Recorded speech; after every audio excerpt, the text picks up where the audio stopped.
Okay, we're now going to talk about the Hasmonean family, also known as the Maccabean family. This is the period that sometimes referred to as the Maccabean period, or sometimes referred to as the period of Jewish independence.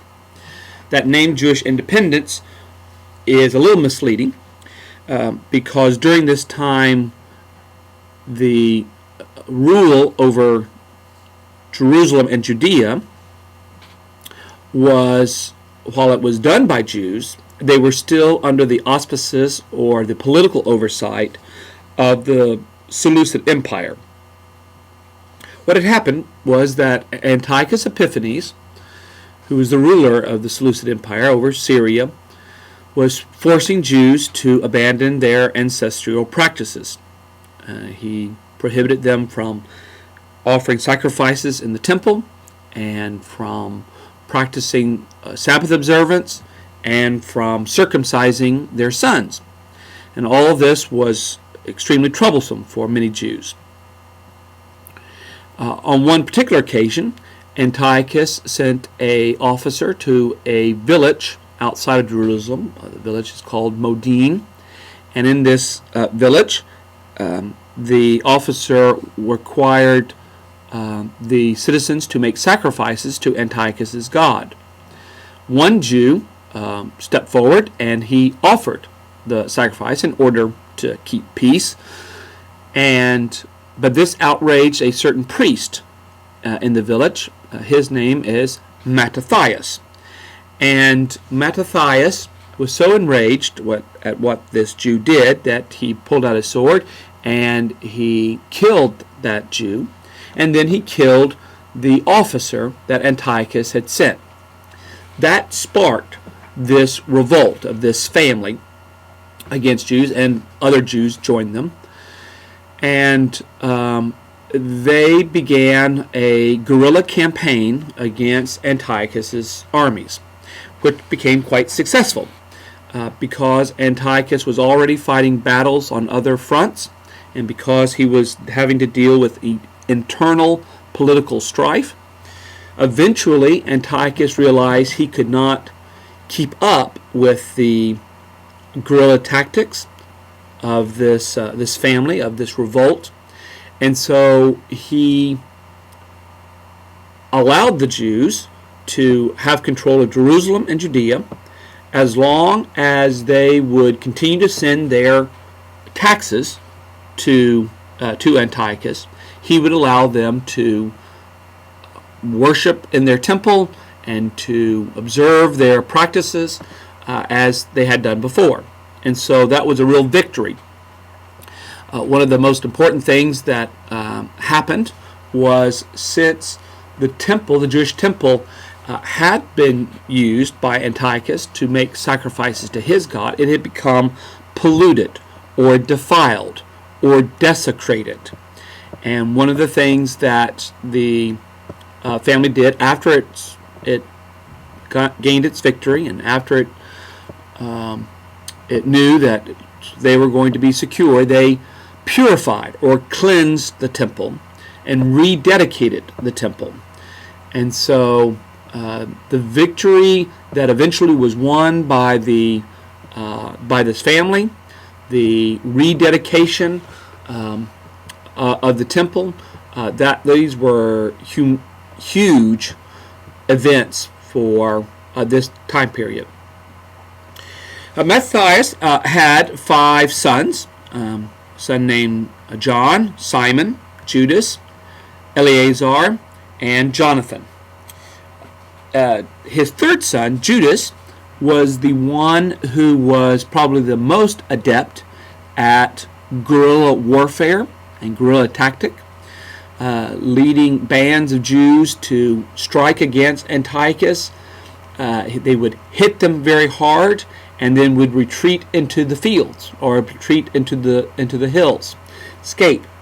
And this was very difficult for Antiochus to contend with. So effective was Judas at going in and hitting them that he got the nickname the Hammerer, which in the Aramaic language is rendered as Maccabeus. And so we now refer to this period or he had the nickname Judas Maccabeus. And so Judas the Hammerer. And so this period of time, known as the Maccabean period, comes from the nickname that was given to Judas. But the son that became the real political leader was Simon. And if you have your book Encountering the New Testament, the 2005 edition, and if you'll look at page 46, you will see a map in which with the title Palestine under the Maccabees. And you will be able to notice the expansion that this family was able to gain as they continued to take more and more land away from Antiochus, or more and more control of Antiochus from other regional kings or rulers. And so right there in Jerusalem and Judea, you'll see how that land is colored, and this is Judea at the very start of the revolt. You will also see in kind of a olive green or dark olive green areas that Jonathan, one of the fifth son of Matthias, was able to conquer and able to annex. You'll also see some of the areas that Simon was able to conquer and include within their territories. Simon had three sons, and their names are Judas, John, Hyrcanus, and Matthias. Of these, the most significant is John Hyrcanus. One of the things you might notice about the names of these people, not only do they tend to reuse the names of people in the family, but they also, with the name John, they are using Greek names. So they are Hellenized, they are influenced by Hellenistic culture. They are willing to give their children Greek names, but they are still resistant to many Greek practices and thoughts and worldviews and values. John Hyrcanus, or also referred to as Hyrcanus I, also was able to expand significant amounts of land under the control of Jews. So while they're still paying taxes, they're able to add to their area of influence significant territory. You'll see on that page that Samaria gets included, as well as Idumea, and those are two important conquests because it was during the time of John Hyrcanus that he destroyed the temple of the Samaritans, and that temple laid in ruins ever since.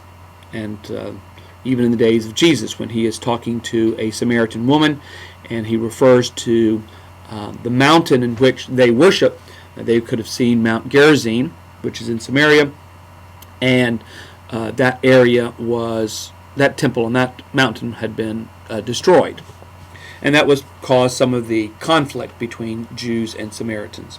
Idumea was important because Herod the Great's father came from Idumea, and so Idumeans were treated as kind of like half Jews, because all these areas, as they were conquered, if people did not practice circumcision, which the Idumeans did not, they were forced to be circumcised. So you went from a ruler that prohibited circumcision to now rulers who are requiring circumcision. John Hyrcanus had three sons, Aristobulus I, Antigonus, and Alexander Jannaeus. Of these, who's most significant was Alexander Jannaeus, and you will see both the conquest of Aristobulus I, who first ruled after John Hyrcanus, and you'll see some of the land. He added Galilee to their empire, to their kingdom. And then Alexander Jannaeus also added lands to the coast, as well as some to the south, and larger areas up by Galilee. So just enormous areas were captured by the Hasmonean families and added to their control and influence. Alexander Jannaeus made a significant political alliance with the Sadducees, a group of Jews who believed and thought certain practices. Very much what we know about the Sadducees is that they were very much aligned with the aristocracy in Jerusalem and had ideas and thoughts that were very similar to Greek thoughts and Greek ideas. So, but they were conservative, politically conservative in terms of their control, and only considered the first 5 books of the Old Testament as canon, as their Bible.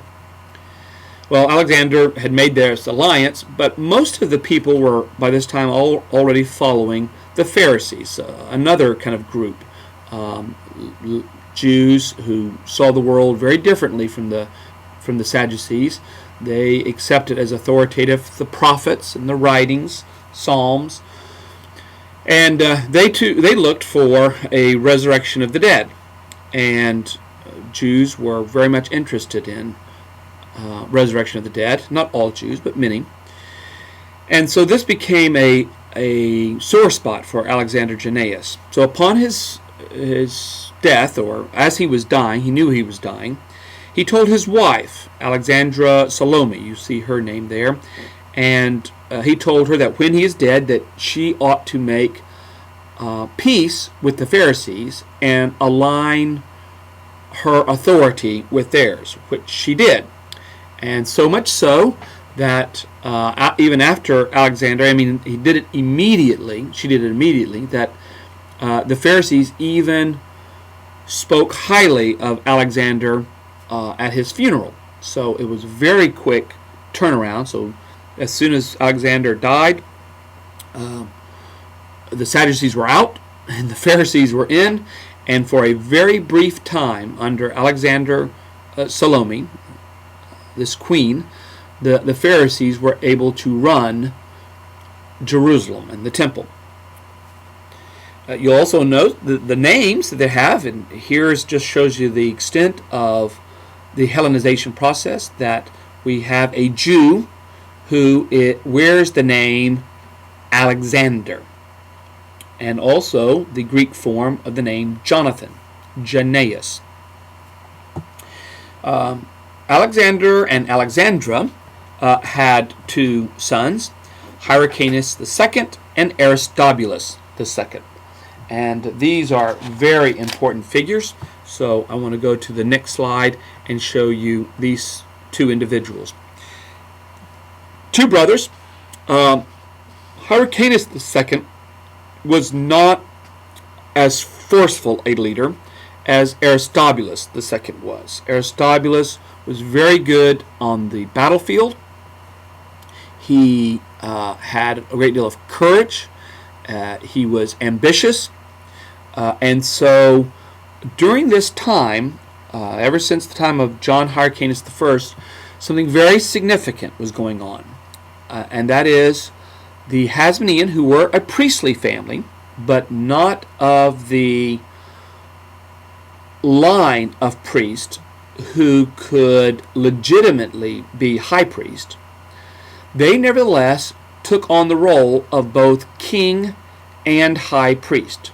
So from the time of John Hyrcanus all the way up to this period, the king, the males, could be both king and high priest. Well, Alexandra, the mother of John Hyrcanus II and Aristobulus II, made Hyrcanus II high priest. She was still queen, but he was the high priest. Aristobulus II wants to be both king and high priest, and after his mother's death, he makes moves in order to root his brother out and gain control. These 2 are fighting with each other, and even at one stage, Aristobulus has his brother captured and has his brother's ear cut off. Therefore, he is maimed. And because he is maimed, that would then make him illegitimate to be the high priest. The high priest cannot have any deformities. And so that is what Aristobulus hoped then would allow him to go into the position of high priest and king. But John Hyrcanus did something quite wise. He appealed to the power of Rome, who had been growing steadily during this period of time. We are now around in the first part of the first century, so around the 60s of BC. And so Hyrcanus appeals to Rome, but Aristobulus also appeals to Rome.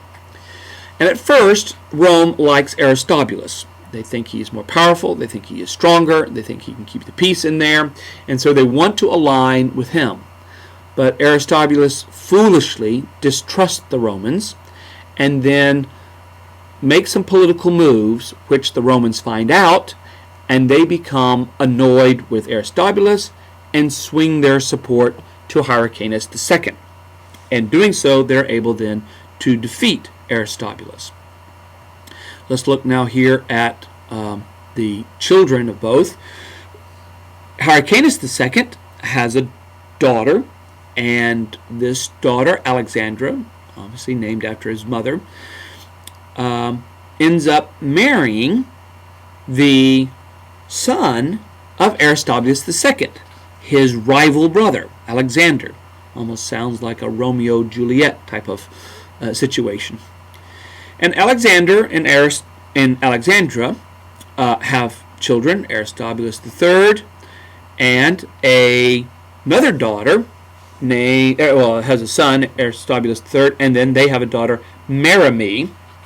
And Merimee is significant because she will end up marrying Herod the Great. So Herod the Great ends up marrying Merimee so that he can coalesce his power and his influence. And of course they have two children, again, and their names are Alexander and Aristobulus. So you see the same kind of names are being used again and again and again, and that sometimes gets things very confusing. So that's a brief sketch then of the Hasmonean family, the Maccabean family, the family that was able to control this area.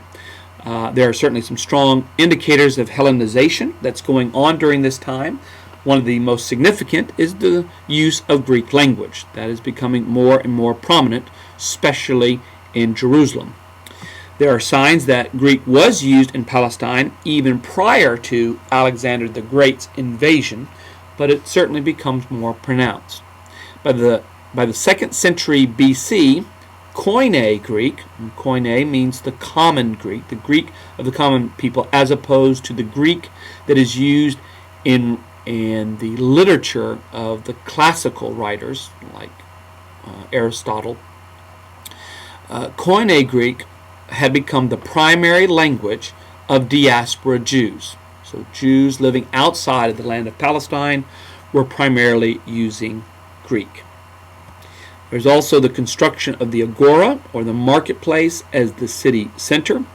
And so marketplaces is where business takes place, where politics takes place.